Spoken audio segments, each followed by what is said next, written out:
प्यारे साथियों, आप सभी का स्वागत करता हूं अपने एमआरएस स्टडी परिवार में।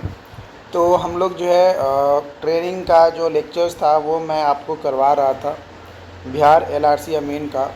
तो उस ट्रेनिंग का आज ये दूसरा वीडियोस होने वाला है। यहाँ पे हम बात करेंगे अधिकारों के अभिलेख का निर्माण और सर्वेक्षण का प्रावधान।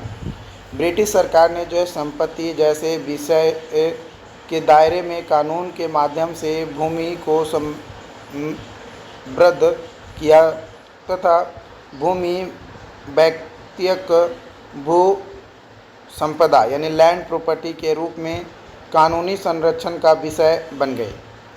इसके अंतर्गत कृषि से संबंधित वर्गों और या व्यक्तियों के अधिकारों की व्याख्या भू संपत्ति के माध्यम से होने लगी। इसके लिए भूमि का सर्वेक्षण कर अधिकारों के अभिलेख के निर्माण का प्रावधान किया गया। ये ब्रिटिश शासनकाल के टाइम में जो है लैंड प्रॉपर्टीज़ को लागू किया गया, और ताकि प्रॉपर तरीके से एक अधिकार दिखाया जा सके कि ये जो एरिया है ये भाई इस फलना आदमी का है, ये एरिया जो है ये दूसरे आदमी का है। ये मतलब मान लो कि ये एरिया है ए पर्सन का, इसके सटा हुआ वाला जो लैंड है ये बी आदमी का है, ये जो एरिया है ये सी आदमी का है। इस तरीके से ब्रिटिश काल में उत्तरी भारत के लिए आयुक्तों को बोर्ड यानी बोर्ड ऑफ कमिश्नर के सचिव हाल्ट मैकेंजी ने जो है सन 1819 में सुझाव दिया था कि भूमि का सर्वेक्षण किया जाए।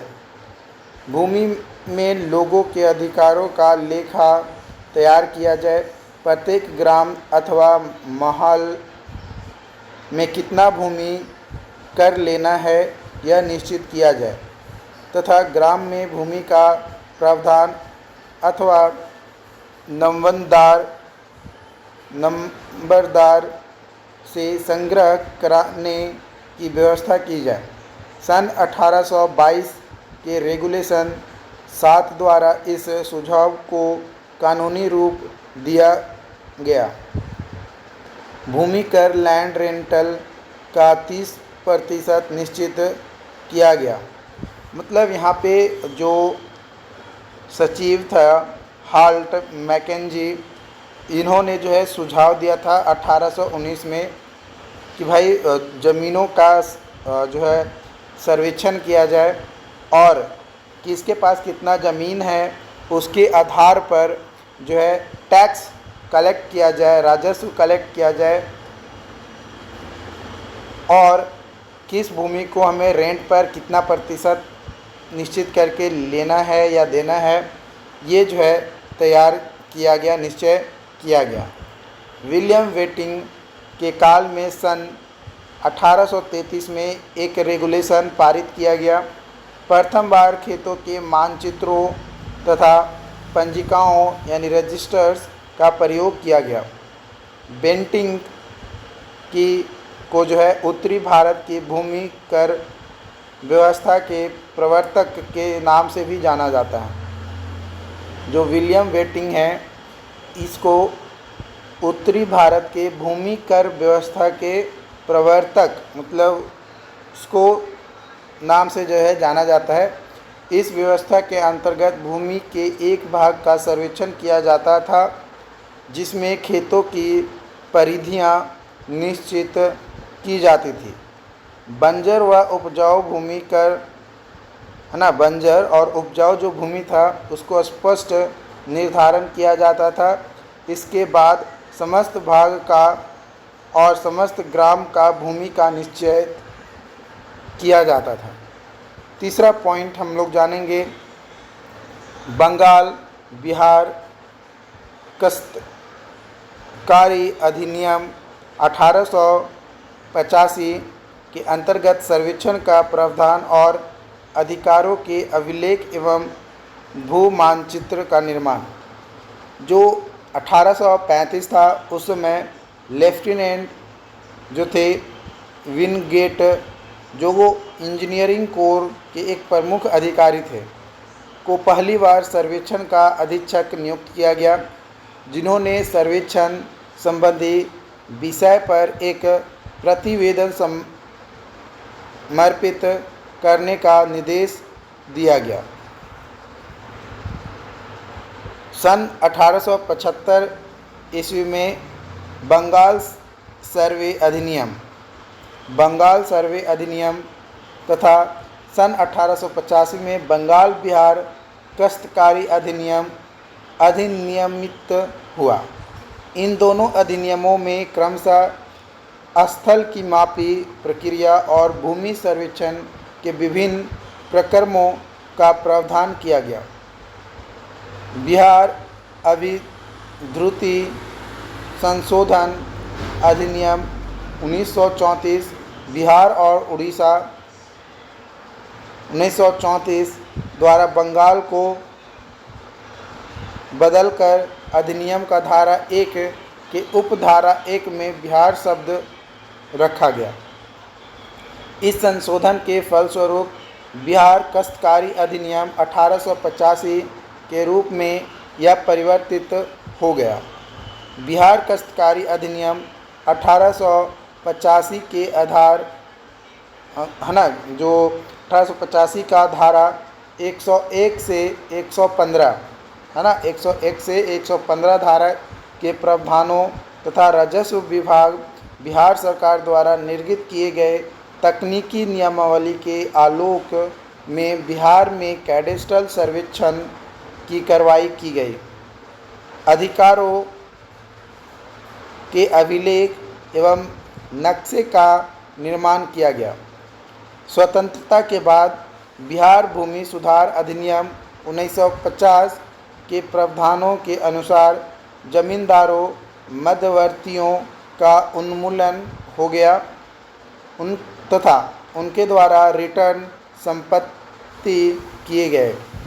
जमींदारी उन्मूलन के पश्चात बिहार सरकार एकमात्र भू मालिक हो गई तथा बाकी राज्य के जोतदार रैयत हो गए। जमींदारी उन्मूलन के पश्चात राज्य के रैयतों और भू मालिकों को जो है सुव्यवस्थित भू प्रबंधन उपलब्ध कराना मुख्य उद्देश्य बना, जो भूमि अभिलेख का निर्माण तथा आधुनिकीकरण एक प्रमुख दायित्व बना। राज्य के राजस्व एवं भूमि सुधार विभाग का राज्य स्तर पर तथा क्षेत्रीय स्तर पर निम्नलिखित प्रशासनिक स्वरूप निर्मित हुआ।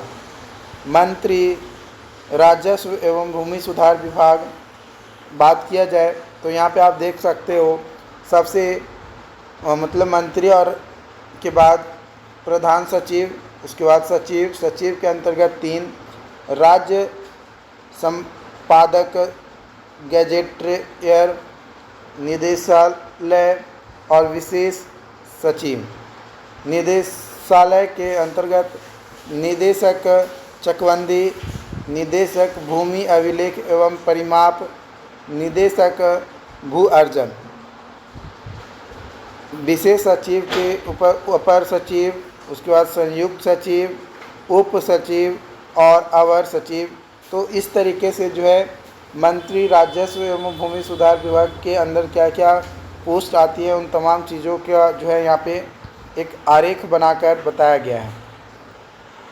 क्षेत्रीय स्तर पर राजस्व प्रशासन की प्रशासनिक संरचना, मंडल आयुक्त, उसके बाद जिला समहर्ता, अपर समहर्ता, अनुमंडल पदाधिकारी, भूमि सुधार उप समहर्ता, अंचलाधिकारी।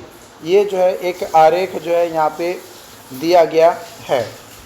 यहाँ पे बताया जा रहा है कि राजस्व एवं भूमि सुधार विभाग तथा निदेशालय भू अभिलेख परिमाप की दिशा निर्देशों के अधीन राजस्व विभाग द्वारा बिहार के 25 जिलों में रिविजनल सर्वे प्रारंभ कराया गया, जिसका विवरण इस तरीके से है।